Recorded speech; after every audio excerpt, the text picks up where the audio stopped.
Hello, everyone. Hello, hello, hello.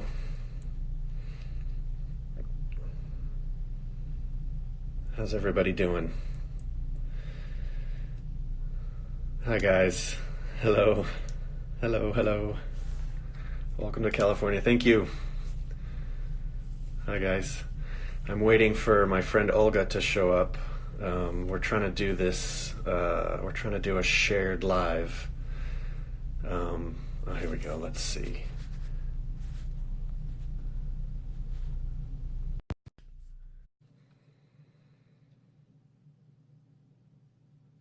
Waiting for Olga. Hello. Hello. Oh my gosh, I hope it will work out on your Instagram. Me too. Me too. Yeah, because it was so frustrating. I'm so sorry about that. It looks normal now. From my end, this looks normal. Yeah, from my end it looks okay, yeah, as well. Okay. All right. Yeah. We'll see. We'll see. Yeah. So I apologize about that. But so because I started this live session, suddenly all these people are showing up. So let me introduce you. Yes. Thank you. This is my friend Olga Art 888. Hi guys. Who is in New Zealand right now. I'm in California. Yeah. So we're on opposite We have 20 sides. hours difference with There's Alex. a 20-hour difference. So it's Friday 15 here. Right. It's Thursday where I am. It's Friday where you are. Yeah, that's crazy. We're on opposite sides of the same ocean, but yeah, that's crazy. Pacific crazy. Ocean. Yeah. It's crazy. Yeah, but we wanted to do this live session together. And Olga, I'll let you kind of maybe reintroduce your idea, your plan. Yeah. So I'll let you speak. Yeah, so Alex and I, we had this idea to do a kind of an interview. So I prepared a couple of questions for Alex regarding like the materials, regarding the techniques.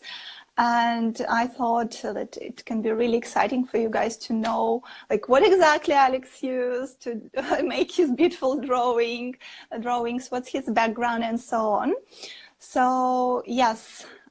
Let's continue. We stopped on our question regarding materials that you use, and if you guys want, you can like check this first part of the live stream where Alex already answered questions like how did he came to watercolor technique and what was Alex's initial step in drawing, and the second question was all about the media Alex uses and how it affects his approach. So yes, we talked about like watercolor, quality, good materials, yeah, ink, black ink. So yes, and now maybe it's time for the third question, which is, Alex, how do you structure your work day or your work week? Because I know that for artists, at least for me and for some of my students, it's really frustrating because as creatives, it's really hard to structure yourself. You don't want like any structure in your day. You just want to go creative and work anytime you want. You feel like the inspiration. So yeah, how do you structure yourself to stay so productive? Yeah. You know, that's a constant struggle. I come from illustration and storyboards. That's been my background for many years, working in LA, storyboarding films. And I work at home a lot of the time, and the work is all freelance. So I think I learned early on that you just have to, for that at least, you need to treat it like a job. You need to get up in the morning and get yourself together and sit down and just do the work. Watercolor painting is a different animal for me. There's nobody looking over my shoulder. There's no deadlines. I can kind of choose my subject matter. It's very, it is different, but I think because I've had this background in illustration and working, I try to apply some of that. So for me, I just need to kind of structure my day a little bit. Okay, I'm going to spend a couple hours dealing with emails and posting things and doing kind of the nitty gritty, weird sort of businessy type stuff. And then, you know, maybe after lunch, I'm going to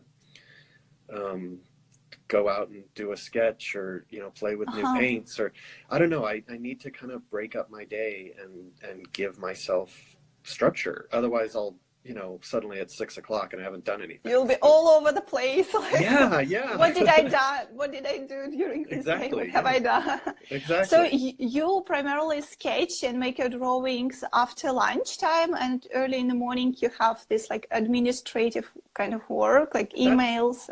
That feels like how it's starting to shake out. I think I'm learning it, and again, everything, it's always changing. Like the me of 10 years ago was very different, but but the me of today, I feel like I'm creatively productive in the afternoon. So kind of 2 to 7 in the afternoon, I really need to not be talking to anybody, and put the phone away, and just do my own thing. Other times of the day I can sort of juggle different things, but for me that's what seems to be working. So that is so interesting. I know there is this differentiation of people. Some of them are like pigeons that used to like wake up early and do all their creative stuff early in the morning, and some of them are like night owls. Yes. And it looks like maybe you're somewhere in between. And I used to get up early and be super productive first thing in the morning. And that's sort of shifting over the years. So I don't know what that's about, but whatever time I'm finding works for me to be creative, I need to protect that time. That's really important for artists to protect this time. Yeah, kind of not schedule. I shut down my phone, like I put it on flight mode, that nobody can ever reach me while I'm drawing. So that's so interesting. Your background, it's like the storyboarding, and I know how these deadlines, construction, you really perceive it as a job. Like, for example, when I did my drawings like as commissions for architecture firms and interior design brands, it always was like that. Like I wake up and I start drawing, and here is a deadline, here are some comments from the customer, then I put some changes. So it's like a job. But what I noticed that I don't have any deadlines. It feels so much more creative, no stress at all. And like I can draw whatever I like. So for now, I almost don't take any commissions. I gave them to my students, and I do these courses and draw for myself. And feel so much more happy. Good. It's clearly working for you. We could talk about commissions. I've sort of had some trouble with commissions. There's always expectations involved, and people inevitably are disappointed. And I don't know. That's kind of a hard road to go down. But you don't take any commissions now, right? So you focus only on like watercolor and exhibitions. Yeah, I mean, I'm talking about commissions to do watercolor paintings. Like people sometimes ask me, "Oh, will you paint a certain thing?" And occasionally I will, but I've kind of, I've had some not great experiences doing that. So I'm much happier doing my own thing. And if people like it, great. And if not, that's fine too. But, I sort of, I started painting for myself. It's very different from my storyboard work. So I want to protect that. I want to, if it's not feeding my soul, then it will start to break down your soul. It's really that's what I noticed. I felt so unhappy sometimes, and almost came into depression, like creative crisis, when I only did the commissions, when I didn't put in some like time for only creative job, for only what I want to draw. So it can be really heartbreaking. I mean, it's hard too.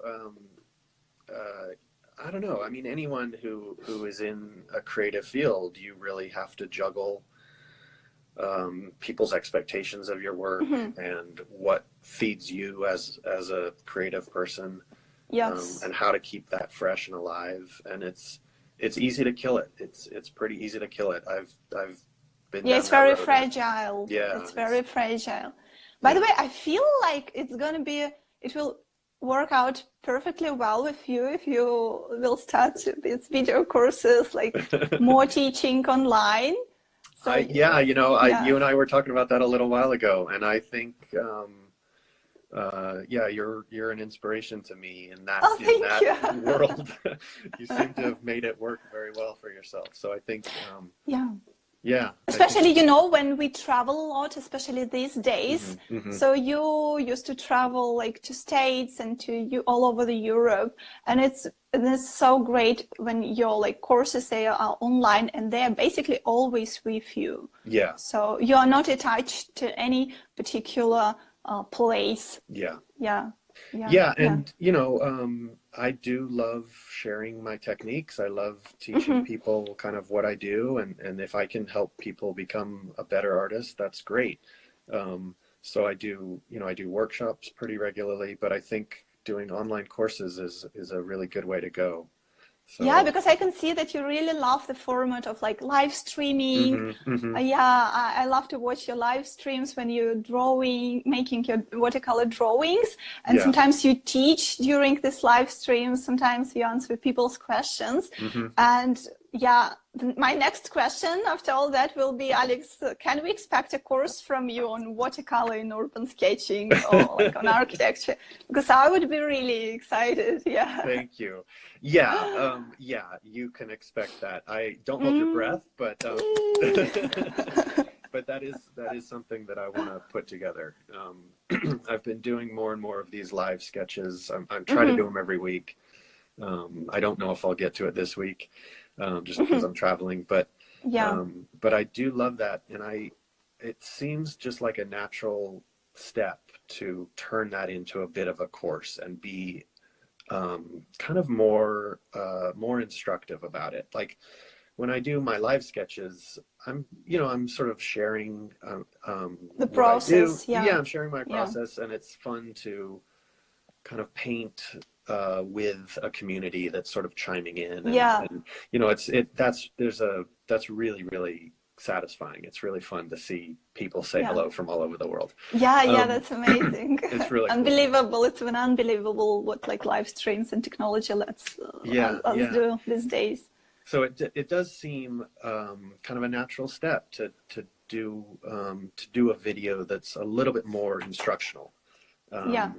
Really kind of get in depth about the specific colors that I'm using and how I'm mixing them and what my thought process is behind each step. What's your step-by-step process? Looks like you really love this breaking down process of your drawing, like how exactly you achieved this final result. I kind of, for the style that I do, it kind of breaks down into 3 steps. It's sort of a pencil sketch, an ink sketch, and a watercolor painting. And so I sort of progress through those 3 stages as I do, any piece. And I feel like each of these 3 steps should really play well together with the others. I'm not creating a super detailed pencil sketch. I'm not creating a really crazy detailed ink sketch that I'm then going to color in, and I'm not just doing a watercolor painting. It's kind of all 3 playing together, and it's sort of a style that I've developed over the years, and I really like it. And it's very natural. Like the first step, you defining the composition, like basic compositions, basic forms. Then you put these basic colors, basic tones, and then finally you add some genius details with a touch of here and there, and that's it. And the sketch is done. Yeah, but you're right. It does all start with a pencil sketch, and that's where your form comes into your perspective comes into play. You've really got to.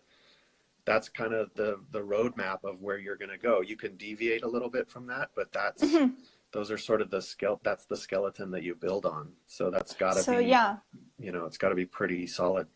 Yeah. you use the same approach while drawing architecture, and for example, for now you're focusing more on landscape drawing. So basically the same approach, right? Or is it differ? Does No, it I differ? think so. Yeah, I was. I'm here in California for a couple of weeks, and I'm staying in a pretty rural area, and it's these gorgeous rolling hills and green everywhere. It's really, really beautiful. So it's a different subject matter, but I think I'm approaching it in a similar way to my Paris sketch or my city sketches.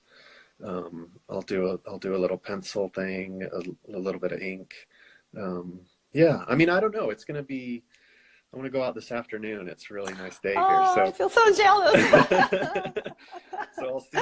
But in a good way, yeah. I'm happy about you. It. And I guess this is one of your sources of inspiration, because one of my next questions is, like, Alex, please tell us about your sources of inspiration. What helps you to be inspired and productive? And I guess like travels and nature, it's one of it. Yeah, I love traveling. I love nature. I love hiking. I kind of grew up camping, and so it's really, those are the things that kind of feed my soul. But yeah, I mean, being in Paris, I mean, it's hard to not be inspired. Not to draw. Every corner is an inspiration. Yeah. And I in that city, especially, I mean, in any European city, really, it's the way the light hits these buildings. I'm really inspired by the light and the shadow. It's just kind of magical. Yeah, I see what you mean. Yeah, I feel like a few years ago, I would kind of do these a little bit more detailed sketches, and I would really concentrate on the shape or the architecture or whatever. But I feel like now I'm much more interested in the light and the shadow. Sorry, what?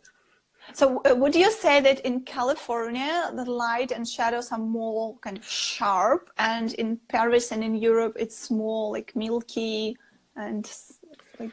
I don't know. I don't know how to define it. It's the light in Paris is pretty magical. The skies are just a different color, and I haven't quite seen anything like it. Paris is a lot further north than anywhere I grew up. But even northern cities in the States don't have the same feel. And then, once you get into Italy or Spain or Portugal, like the light, it's just every country is unique, and the architecture and the colors of everything. And it's interesting, because I also noticed that when I lived in Denmark before moving to New Zealand, I noticed that my favorite city in Denmark is Skagen, and it's like the most favorite city of all Danish artists and musicians, because everybody talks about special light there, and it's very kind of white light.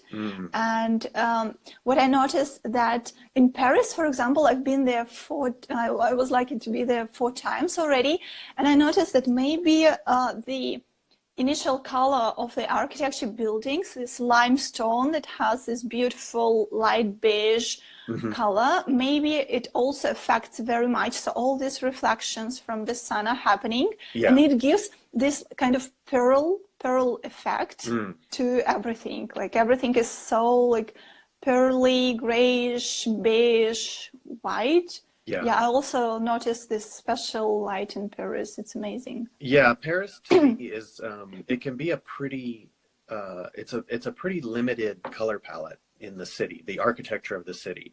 And for me, it's like the French flag. It's blue, white, and red. Yeah, exactly. I never thought about it. That's so true. The rooftops, which I love, are kind of this dusty gray blue, like a cool gray, which kind of can be a little mansardos. Yeah. Yes. Mansardos.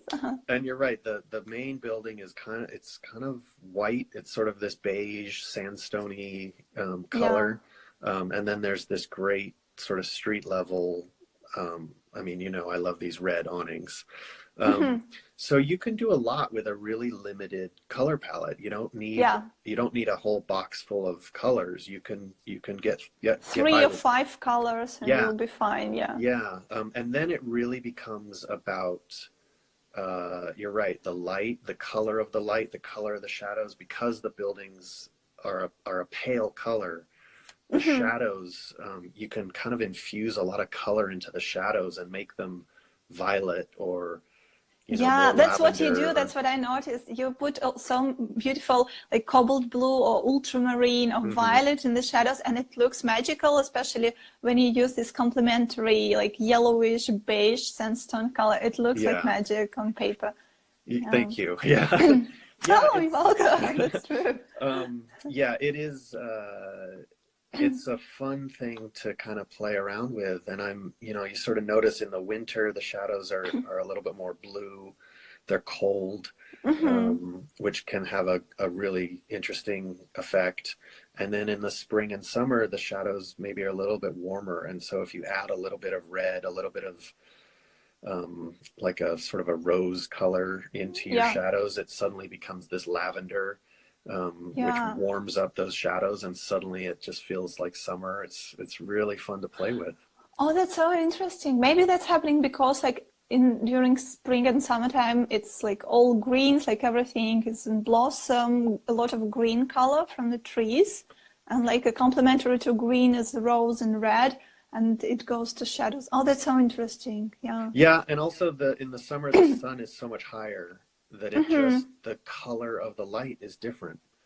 So, I feel like somebody needs to make a like in-depth research on this topic. That is so interesting. Like the light in each city, like the light in London, the light in Paris, like the light in Copenhagen, in Russia, in the States. By the way, did you notice the difference like in London in terms of light? Because I've never been in London yet.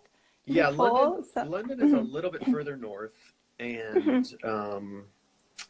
the architecture of that city is darker, and the streets can be a little bit more narrow. So I mean, it's the so light, less light comes a into little streets, bit. right? I mean, the light can be a little bit. I don't know. London is a funny one. It can be a little bit more pale, but it can also be a little kind of more gray, typically gray England.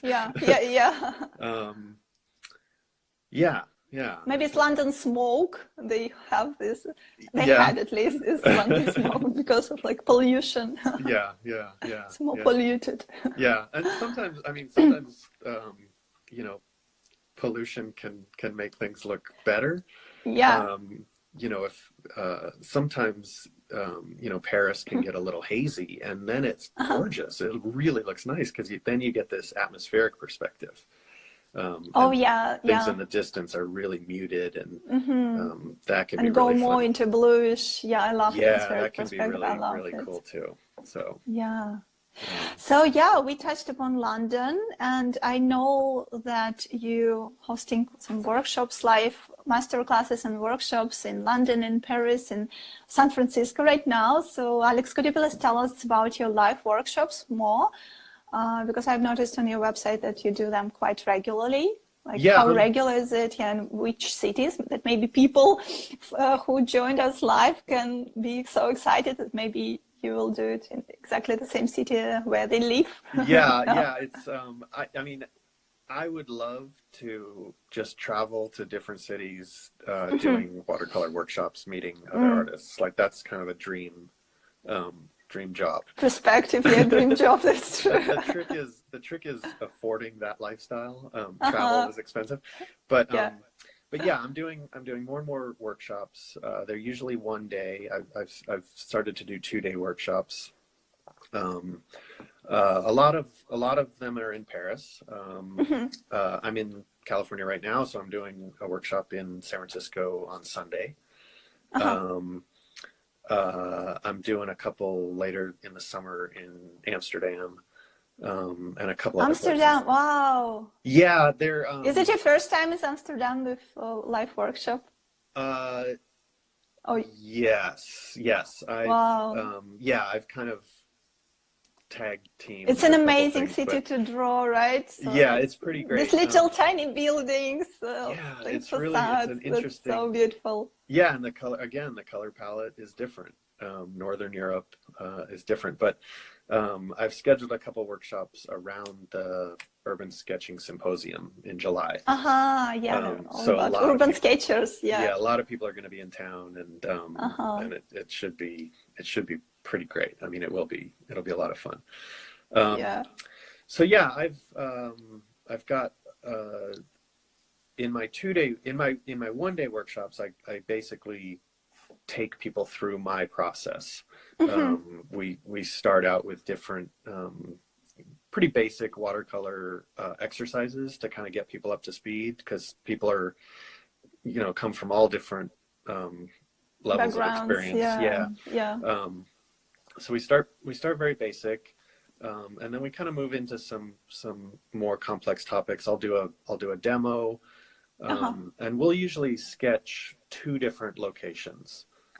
One, kind of in the morning before lunch, and then take a little bit more time after lunch doing a more detailed sketch. And so by the end of the day, you've really been exposed to a lot of what I have learned over the years. Maybe seeing a different part of your own city, or a different part of a city that you're not familiar with. Spending a lot of time just sketching it with a group of other artists. And it's just a fun day. Yeah, that's really fun. Yeah. I can see in the comments some requests if people ask you to do workshops in Turkey, in St. Petersburg, Russia, because there is a great light. It's my hometown, and I can say that, yeah, that is, especially during May and June, when it's a period of white nights, like it's absolutely wonderful. I would love that. I have a lot of friends, Instagram friends in St. Petersburg and Moscow, and someday I'll get there. You're so incredible. Welcome. Yeah, I'll spend the whole month of May this year in St. Petersburg, so if you can, you're welcome, because New Zealand is so far from Paris and everything. Like, I live in the middle of nowhere, somewhere on a little island in the Pacific Ocean. Yeah. All right. So my next question, and Alex, how do you see the future of hand rendering? Or will it live, or will it be killed by 3D or iPad drawings? And by the way, what are your thoughts on iPad drawing? Do you see yourself using it one day? Because I can see that so many artists on Instagram who previously used like hand rendering, watercolor markers, they are now so rapidly switching to iPad. And it makes me like wondering, like, oh my gosh, what's happening? Like, looks like everybody goes digital. Like, I'm really excited. What are your thoughts on it?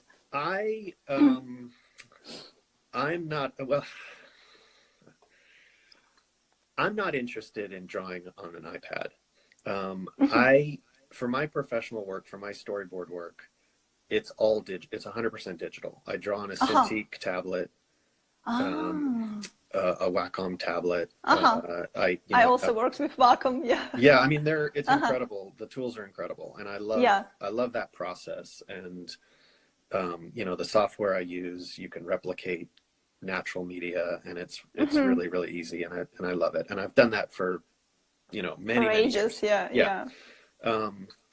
So for me, one of the things that attracts me to sketching and watercolor painting is that it's not digital, is that I'm using real paper and real materials, and I can hear the sound of of pencil on paper. Yeah, and I can smell the paint or whatever it is. So for me, that's a huge part of my process. That's one of the things I absolutely love about it. So I'm not interested in going out and sketching with my iPad. It just doesn't appeal to me. I know that there are artists out there that do amazing work, and that's it can be, I see the attraction, you have one tool and you shove it in your bag. Yeah, it looks like it's very handy. Like you don't need anything else, like this big package of all the stuff you need for like urban sketching. I know, I have a huge backpack. I need a Sherpa. You love hiking. So, there you go. That's the secret. But and the tools are, you know, the iPad with the Apple Pencil it's incredible. They're incredible tools. But for me right now, I'm not interested in that. I love my packet of brushes, and you know, I love all the tactile element of it. And that's a huge part of it for me. Yeah. I feel like I'm also people tend to call it like a little bit old school. I feel like I'm also a little bit old school, even though I used iPad with Apple Pencil, and that's true. It's like amazing what technology can do. And I used to work with Wacom and with Adobe Photoshop. But what I noticed that when I use all these digital things, I go more technical, so I can get lost in technology. I want to try this brush and that pen and try everything out. But in comparison, when I do all hand rendering with real materials, I feel so much more creative and inspired. That I feel like it's my second nature, and I only want to focus on it. And that's, I mean, it is old school, and that's again, that's one of the things I love about it. I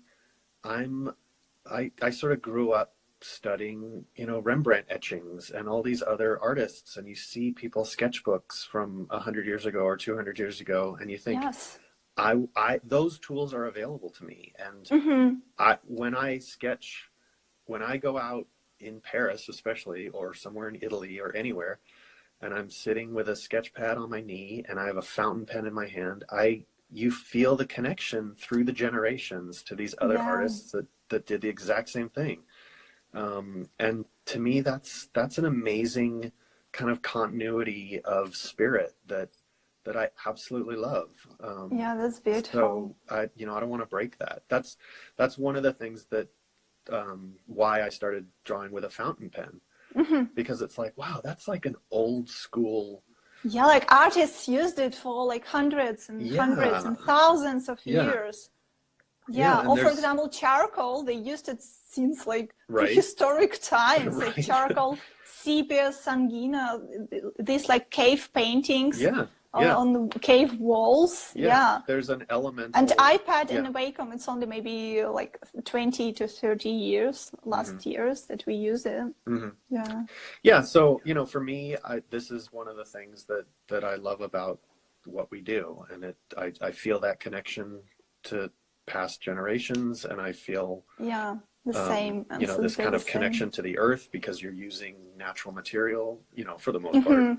It's very grounding and balancing. I guess. And I mean, for me, the whole idea of sort of sketching outside and this plein air painting, it is a meditation, and it's a way to slow down. It's a way to get in touch with where you are and to experience a place. And so, I don't know. And did you notice that, for example, you did a sketch, and after a couple of years, like 5-10 years passed, and you open this old sketchbook and you can feel exactly the same emotions, and you remember that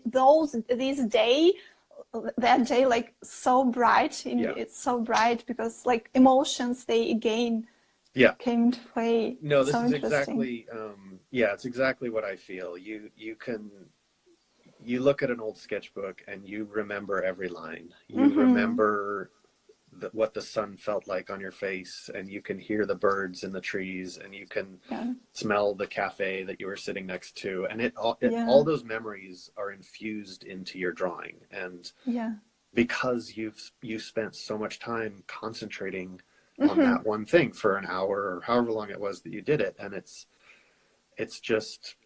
all right there. And you know, when I travel, or you know, I take a lot of photographs. I'm always kind of snapping away, but it's a different process. You know, I'm not just capturing an image. You're really kind of experiencing a place, and that's what I love about sketching.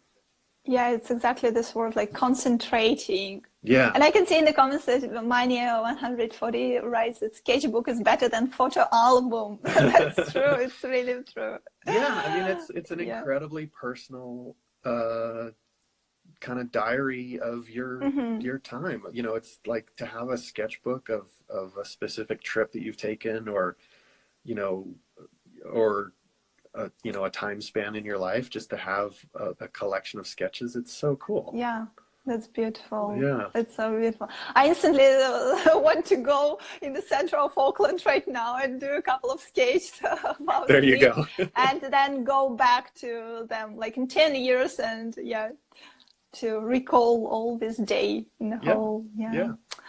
Oh, And that's that's, great. you know, I love, you know, sometimes you tape a little metro ticket into your sketchbook, or a little receipt. Yes. Or Oh, this yeah. is, you These know, memories. yeah, and I love putting the little coffee ring stamp on some of Yeah, my yeah, yeah. I know. sketches. I love that. It's so But interesting. it's all part of it for me. It's like it's a reminder of where I was and what I was doing, and it's the smell of the coffee, or you know, it literally becomes part of the sketch, and I love this. I remember that while studying at the Russian Art Academy in St. Petersburg, we used to tone our paper with a really, really strong coffee or strong tea. And I was like, oh my gosh, this amazing smell of coffee. Yeah. And you draw on top of it. It's fantastic. Yeah. And in our Russian, art academies, we used to go like a little bit conservative. So we really focus a lot like on hand rendering of this toning with like sepia or coffee, sangina. Like, oh, nice. Yeah. I found a couple different handmade papers that are toned papers, slightly toned, which I really like. But I don't know if you saw in one of my stories last year, I had a sketchbook that I just dunked the whole thing in tea. I just stained the whole book in tea because I didn't want this bright white page. I wanted something that was softer, and it kind of had this, it looked like something that you know, you found on some old ship or something. It was really really like stories about pirates. And it's really great when you have this toned paper. It's so interesting to use, for example, like white pastel pencil or white ink gel pen to go over light. And very often it's enough, like a couple of strokes, and the light is there. Yeah, it's a great technique, because you use the color of the paper gives you your mid-tone, and then if you use ink or pencil, those are your dark shadows, and then if you hit it with a little bit of highlight, suddenly you've got something that looks amazing, and it's got a little bit of depth and finished to it. Yeah. And it can take only like 5 to 15 minutes. It's funny because you know, sometimes I'll go out and I'll spend an hour doing a painting or whatever, and inevitably I'm frustrated and I don't like how it came together. I don't like what happened. And so I'll put it away and I'll pull out my crappy old sketchbook and I'll just do a 10-minute drawing. And it's like, it's so much better. Refreshing. It's so much more refreshing. Yeah. Yes. Yeah. Oh, all right. So my final question for today, because I don't want that we go over like 1 hour. Oh, that's right. I haven't paid attention. Maybe we'll do like the second live stream one day with other questions, because more and more questions arise while we're talking. It's so interesting. So my final question is, Alex, what one advice would you give for beginners in watercolor and urban sketching? I don't know. I don't know if I can keep. I can see comments like, yes, like what one advice? I can't give one piece of advice, but I would say have fun and play, and remain curious. I know that watercolor painting especially can be frustrating. If you're not using, if you're not used to it, or if you're using materials that aren't great, it can look muddy, and it can be frustrating. But I think the key is just to remain curious, and to have fun, and I don't know, try not to stress. You know, it's an enjoyable process, like to get out and sketch and paint, and you know, try to express yourself through this. Yeah. Oh, here's my piece of advice.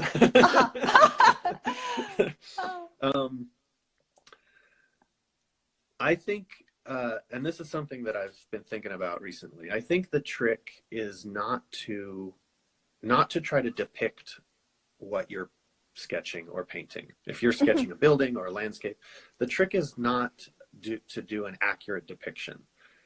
The trick is to translate what you're seeing onto your page. And because it's going to be a translation, it's going to be different. It's going to have your personality in it. It's going to be how you felt on that day. So it's got to have kind of your mood and your energy to it, if that makes sense. So it's okay if the colors don't match. It's okay if your perspective is off. It's okay if your form is, you know, whatever. You know, nobody's gonna hold up your drawing to the actual scene and be like, oh, it's a shame that you didn't draw that accurately. I love that idea. You know what I mean? It's just, I know. Yeah. So I don't know. Yeah, because you can bring, you're unique, right? Everybody, each of us is unique. We have our own emotions, and maybe you can feel bad or frustrated or depressed this day. You can reflect it, because what I noticed is a lot of young artists, beginners in drawing, they tend to judge themselves so hardly. Like they very often they don't like have any fun and joy during drawing. They're like criticizing themselves, like what I've done, like I'm that sucks, like and the idea, the secret is to enjoy what you do and try to have fun, try to reflect your exact emotions and feelings, and it doesn't matter how it will look, like it is your expression in its pure form, right? Yeah, and I certainly understand being frustrated, or everybody. I also judge myself from time to time. Oh my God, it's horrible. Or you see other artists that it looks so effortless, and you just think, what am I doing? But you know, I think you can't compare yourself to other artists. You compare yourself to how you were last year, you know, and then see how you've improved if you want to improve. You know, compare yourself to how you drew when you were 10, you know, whatever. That's a great idea. Yeah.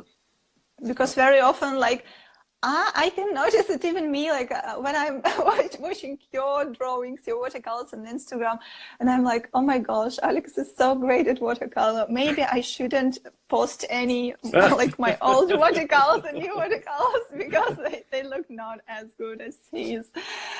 So we all tend to compare ourselves, and it's really like an essential idea to switch the focus to how did I improve like during the past like couple of months or a year. To see your own progress. To see your own progress, and to realize it's your own vision, it's your own kind of version of whatever you're sketching.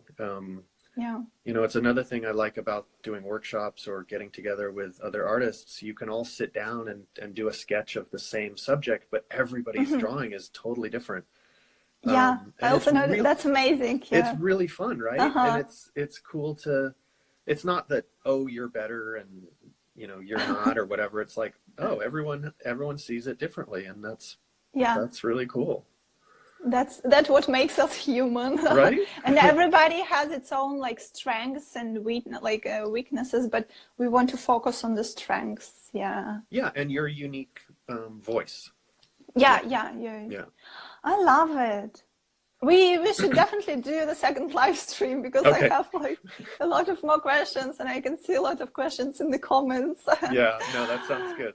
This is super fun. But you're right. So thank you so much. Talking for about an hour, so I don't want to get cut off. We gotta save this one. So thank you, Alex, so much for answering these questions. Of course, it was really exciting to make this double live stream. This is my first time doing this. And why don't you say one more time what you're planning to do in April, like why we're talking to each other in the first place, right? Yes. So in April, I'll host a sketch tour in Paris. It's going to be like a 4 days workshop, and Alex will be joining us, and sharing his secrets in watercolor and urban sketching with us one day. So this particular sketch tour is going to be in Russian, as I'm originally Russian. I'm from St. Petersburg, even though I lived in Copenhagen, and now currently I'm in New Zealand, in Auckland. Yeah, so I can see a lot of interest, even in my direct messages. People like ask me, is it going to be like an English version of this sketch tour? So probably yes, because I can see interest. And maybe next year in 2020, I will do an English version, maybe in Paris, maybe in St. Petersburg, maybe in London, but for sure I will start thinking on this even now. But for now, in April, it's going to be a sketch tour in Russian. And if some of you guys are Russians here, you're very welcome to check out my website. It's olgart888.com/workshop, because exactly there I put all the information about this Russian sketch tour to Paris. So check it out. Cool. Excellent. Yeah. Thank you, Alex. Yeah. All right. Thank you so much. And thank you everyone for saying hello. Yeah. I know I didn't, I'm just scrolling back through comments and questions. Yeah, we didn't answer too many questions, but that's okay. You can shoot us private messages or yeah, shoot us private direct messages with your questions, and we'll do our best to answer them. Maybe in the next live stream, we'll have a list of your questions, and we'll go over them. Yeah. All right. So thank you. Yeah, thank you. Good to see you. Yeah. Have a great time in San Francisco. Can't wait to see your landscape, more of your landscape drawings. I'll do more. Thank you. Yeah, enjoy your day and have a great plein air today during lunchtime. Thanks so much. Yeah. So all right. Thank you. All right. Bye, Alex. Bye, guys. Talk to you soon. Talk to you soon.